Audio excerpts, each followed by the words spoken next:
पड़ा हो जाए नकार बना ले। चलो बोलो।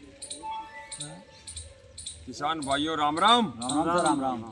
देखिए आज मैं चानमा ग्राम पंचायत के झावड़ा गांव, उपखंड सरवाड़, तहसील सरवाड़, पुलिस थाना सरवाड़, विधानसभा केकड़ी, जिला अजमेर के झावड़ा गांव में यहाँ की जो तेजाजी महाराज की जो हत्याई है वहाँ पे बैठे। हमारा एक मामला है कि जो 8 दिन पहले 7 अक्टूबर को झावड़ा निवासी रामगणी देवी जाति जाट की एक 45 वर्षीय महिला जो यहाँ ये तुम्हारा बालाजी कंस्ट्रक्शन ठेकेदार की फर्म या झावड़ा से जो जोताई ब्रिज बना रहे थे उसमें उसने ब्रिज वाले फर्म ने साइड में बाईपास रास्ता नहीं बनाया, तो पूरे चौमासा में 4 महीने तो हमारे बच्चे स्कूल नहीं गए और पूरे किसान दुखी थे। वो महिला अपने उधर उसका बाड़ा था पशुओं का चारा नागने, वो गोबर व चारा नागने गई थी सुबह का 7 अक्टूबर को। तो उनकी उसमें नदी आ रही थी, बरसात बहुत चल रही है, अब की बार अतिवृष्टि, तो उसमें बह जाने से उसकी मौत हो गई, खड्डे में मिली है। और यहाँ से लगभग इस बालाजी फर्म और यहाँ के इंचार्ज ने सबने कम से कम 10 करोड़ की अवैध रेत बेच दी है, खड्डे खड्डे कर दिए हैं, जबकि नियम है कि ये रोल्टी से रेत मंगा सकते हैं, आप यहाँ रेत नहीं बेच सकते। पूरे गाँव में इसका भारी आक्रोश है। तो हम 3 दिन से उसकी बॉडी मिली, NDRF SDRF की जयपुर से दिल्ली से टीम आने के बाद उस महिला की बेचारी की बॉडी मिली। 3 दिन बाद उसका अंतिम संस्कार हुआ और हम धरने पे बैठ गए। तब हमारी कंपनी इंचार्ज और मुकेश इनके ठेकेदार की फर्म के जो इंचार्ज थे, एरिया मैनेजर, सबसे हमारी बात हुई। तब हमने बॉडी का पोस्टमार्टम और जलाया कि इस परिवार को आर्थिक सहायता दी जाएगी राज्य सरकार से भी, चिरंजीवी योजना से, और वो क्योंकि वो पशुओं का गोबर और चारा डालने जा रही थी तो कृषि मंडी कृषक साथी सहायता योजना से मंडी से भी वो 2 लाख रुपये मिलते हैं उससे।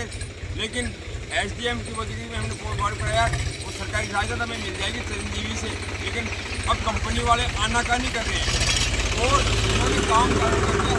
किसानों के बीच में जब अंतिम संस्कार हो रहा था शमशान में शैतान और मुकेश के सामने, कंपनी पहले उस परिवार को आर्थिक सहायता और राजी करेगी किसानों के साथ। उस परिवार को, मृतक परिवार गरीब परिवार है, बिल्कुल अंत्योदय योजना में है बेचारों के, वो गरीब परिवार कमाने, अब रोटी कौन पाएगा, वो उसके पति के, अब महिला की मौत हो जाती है तो कैसे होता है, उनका जीवन यापन कैसे करेंगे। तो हमने अब 2 दिन से सभी किसानों से मिलकर, क्योंकि अभी खेती बाड़ी का काम भी चल रहा है, भारी सरसों की बुआई चल रही है, चने में भी खेत बागे, तो हम ये किसान नेता पूर्व प्रधानमंत्री चौधरी चरण सिंह जी की हमने यहाँ तस्वीर लगाई है और ये कहते थे कि देश का विकास यहाँ के खेत और खलिहानों का गुजरता है और किसान मजबूत होगा तो देश मजबूत है। लेकिन किसानों की हालत आज कितनी कमज़ोर है। और हमने पुलिस प्रशासक, SDM प्रशासक सरवार, हमारी कल वार्ता भी हुई और SDM मौके पे थानादार जी और भी कुछ गाड़ियाँ आई मौके पे पुलिस प्रोटेक्शन की, और उन्होंने ये कि हमें आश्वासन दिया पूरा कि हम इसकी परिवार की आर्थिक मदद करेंगे, फर्म से हम बात करेंगे।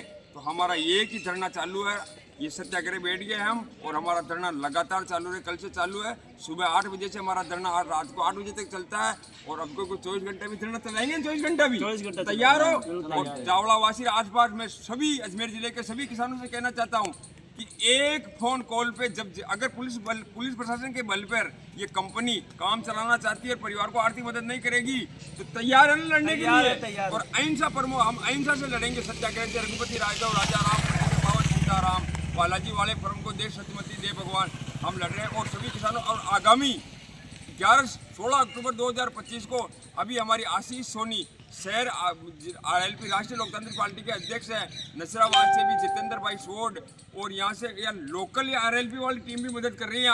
कम से कम 50 आदमी तो RLP के झावड़ा गांव में है ना, 50 तन मन और धन से तैयार है। तो 16 अक्टूबर को आगामी, अब आज हो गए 13 अक्टूबर, 2 दिन बाद हनुमान बेनीवाल जी का भी हमारा प्रोग्राम बन रहा है कि झावड़ा गांव में आएंगे। तो लगभग 12-1 बजे यहाँ झावड़ा में आने का उनका प्रोग्राम है और बात अभी प्रोग्राम बन रहा है और बेनीवाल साहब से न्याय की उम्मीद है। और हनुमान बेनीवाल जहाँ आता है और न्याय दिलाकर हम भी यहाँ जाजम ढाल दिए, ये दरी नहीं 36 बिरादरी है। जब तक इस परिवार को न्याय आर्थिक सहायता नहीं मिलेगी ये धरना चालू रहेगा और अहिंसा तरीका और काम काज। फिर मैं प्रशासक से भी हाथ जोड़ के मेरी विनती है, क्षेत्रीय विधायक से, पूर्व विधायक से, सबका फर्ज बनता है कि आज इस गरीब परिवार, जो एक मृतक परिवार में आज कमाने वाले वही थी, कैसे उसका जीवन यापन होगा, उसकी मदद के लिए। और पूरे राजस्थान में होती है, सरकारी नौकरी तक, सुविधा की नौकरी तक देते हैं, 50 लाख का उनको पैकेज दिया जाता है, आर्थिक मदद की जाती है। तो यहाँ क्यों नहीं मिलना चाहिए ना। और मैं फिर कह रहा हूँ कि मेरा नाम बालूराम बीचर, मैं किसान मापा का जिला अध्यक्ष, और यहाँ बैठ गया, इस परिवार की आर्थिक मदद दिला के उठूंगा। चाहे मुझे भीख मांगनी पड़े, मैं झोली फैलाऊंगा मेरे किसान अजमेर जिले के सामने, लेकिन इस परिवार को मदद दिला के उठूंगा। और कुछ यहाँ के लोकल 2-4 आदमी भी कंपनी से मिलकर वो गांव में फूट डालो और राज कर रहे हैं, लेकिन उनकी मनसा यहाँ पार नहीं होगी, उनकी योजना फेल होगी। पूरा बस्ती एक है ना, और पूरा रोज करना चलेगा। 40-50 आदमी स्वाद बैठेंगे, यहाँ चाय बनाएंगे।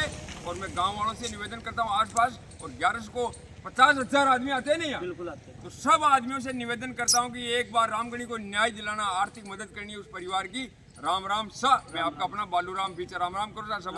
और करतार जी दादिया वाले का भी फोन आया, करतार जी दादिया वाले का, कि बालूराम जी ये बहुत बड़ा मुद्दा है, और आप है जी हमारी एक वीडियो बना के भेजो, हम भी इसको व्हाट्सएप पर डालेंगे। राम राम सा।